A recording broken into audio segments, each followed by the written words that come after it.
as the sun dipped below the horizon, casting long shadows across the quiet neighborhood. The crime writer, Jonathan Reed, stared at the imposing Victorian house that loomed before him. Its weathered facade was dimly illuminated by the feeble glow of a single street light, and it seemed to exude an aura of malevolence.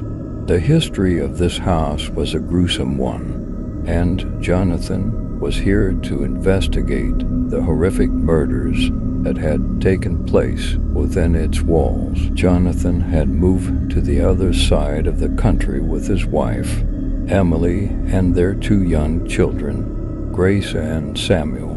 He had been drawn to this house by a chilling series of unsolved murders that had occurred within its confines. All members of the families who had previously lived in this house had met gruesome fates, their lives snuffed out in cruel and inexplicable ways. Jonathan saw an opportunity to craft a best-selling crime novel that would rival the likes of Stephen King. The real estate agent who had rented them the house had been tight-lipped about its dark history, but rumors in the neighborhood spoke of a malevolent presence that lurked within. However, Jonathan was not a believer in the supernatural. To him, the horrors of this world were the result of human depravity, and he intended to uncover the truth behind these murders. As the Reed family settled into their new home,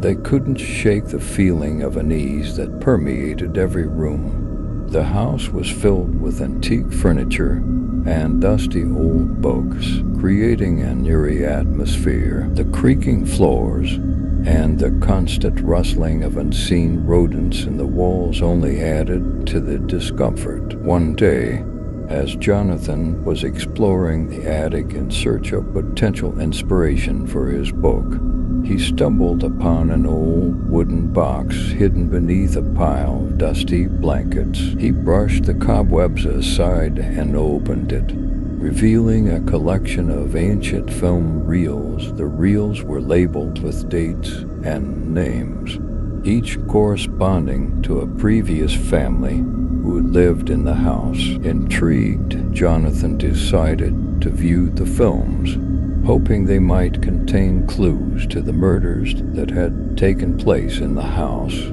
He took the reels down to the living room, where the family gathered to watch the unsettling footage. The flickering images projected on the wall seemed to transport them to a nightmarish world. The first reel showed a young family, the Carters, who had lived in the house in the 1950s. As the film played, the Reed family watched in horror as the Carters were brutally murdered in their sleep, their faces contorted in agony. It was as if an invisible force had taken their lives, leaving no trace of the killer. The second reel depicted the Andersons, a family from the 1970s. Their fate was just as gruesome, with the mother and father meeting their end in the same inexplicable manner. The children, terror-stricken, could be seen fleeing the house in the dead of night, never to return. The Reed family watched as reel after reel revealed the same gruesome pattern. Families moving into the house,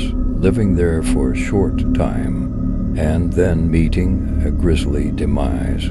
It was as if the house itself was cursed, or worse, possessed by something malevolent. Jonathan's skepticism about the supernatural began to waver as he delved deeper into the history of the house. He contacted a local historian and uncovered a chilling revelation. The house had been built on the site of an ancient burial ground, desecrated in the 1800s to make way for the Victorian mansion.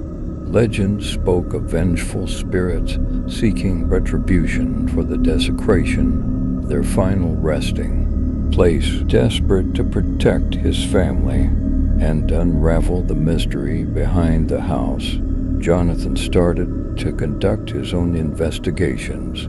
He pored over old records, interviewed neighbors, and consulted paranormal experts. Piece of information he uncovered only deepened the sense of dread that hung over the house. One night, as Jonathan was researching in his makeshift study, he heard a soft, ghostly whisper in his ear.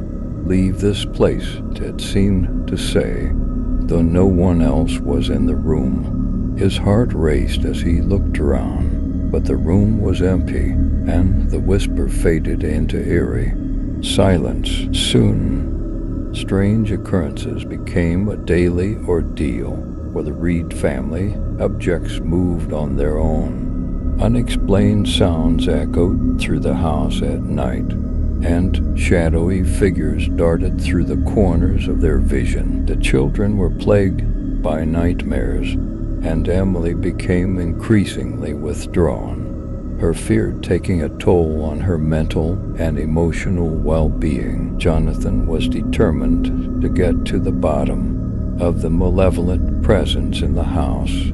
He set up cameras throughout the home to capture any paranormal activity, hoping to use the footage as evidence.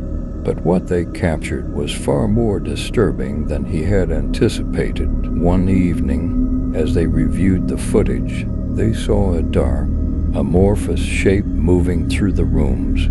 It seemed to twist and contort, appearing and disappearing with unnatural speed. The family watched in shock as the entity approached the camera, and the screen went black. As the lights in the house flickered, the temperature dropped, and the feeling of dread intensified. Jonathan realized that they were not alone. The malevolent entity within the house was aware of their presence, and it was growing stronger and more aggressive with each passing day. Desperation drove Jonathan to consult a local psychic, who confirmed his worst fears. The house was indeed haunted by vengeful spirits, angry at the desecration of their sacred resting place. The psychic warned that the entity was malevolent and growing more powerful, and it sought to claim the lives of the Reed family, just as it had done to those who came before. With time running out, Jonathan knew he had to confront the evil that resided in the house. Armed with information from the psychic, he gathered his family and a few trusted friends, determined to perform a ritual to appease the vengeful spirits. In the dead of night, they assembled in the living room, surrounded by candles and protective symbols drawn on the floor.